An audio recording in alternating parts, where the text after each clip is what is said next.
Yeah, minsan kailangan mong bumaba para makarating ka.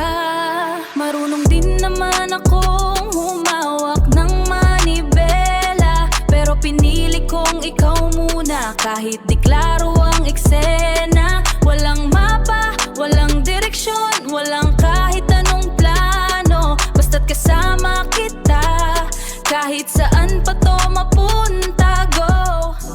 Basta't kasama kita, kahit saan pa to mapunta, go ako. Sa bawat liko, kapit ako kahit hilo ng pakiramdam. Kahit minsan di ko na maintindihan ang galaw mong biglaan. Akala ko may patutunguhan bawat apak mo sa gas, pero bakit parang paikot-ikot lang, hindi umaalis sa past.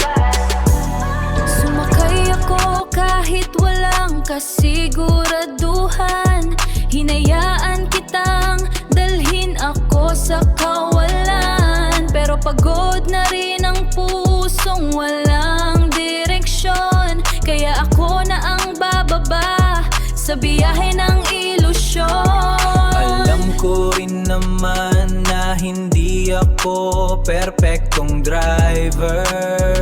Minsan nawawala, minsan nagiging survivor. Takot lang siguro ako sa dulo ng daan, kaya pinabagal ko kahit kaya naman.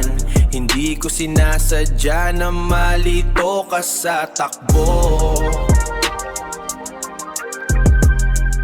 May laban ako sa sarili, hindi ko lang nasabi sa'yo. Gusto kitang isakay sa pangarap kong hindi pa buo, kaya naging malabo lahat ng plano ko.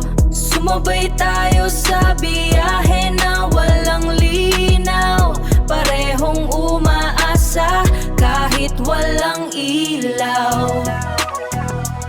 Pero kahit anong pilit, kung di pareho ang daan, may isang pipiling bumitaw at maglakad mag-isa na lang. Hindi dahil ayoko na, kundi pagod na ako sa paulit-ulit na tanong na walang sagot mo. Hindi dahil wala kang halaga sa puso ko, kundi hindi ko pa alam kung saan papunta to. kaya isang araw bumaba ako sa upuan. Iniwan ang biyahe na walang patutunguhan. Hindi dahil takot ako sa daan na mahaba, kundi alam ko na kung saan ko gustong pumunta.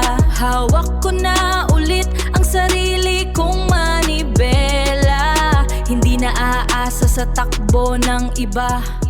Hindi na aasa sa takbo ng iba. Kung may liko man, ako na ang magde-decide. Sa wakas may direksyon na ang buhay.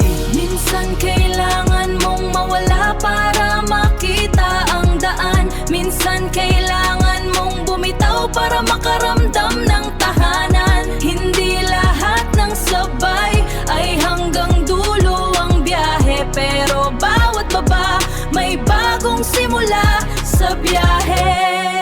Hindi lahat ng sabay ay hanggang dulo ang biyahe, pero bawat baba may bagong simula sa biyahe. Hindi lahat ng sakay dapat mong tapusin minsan.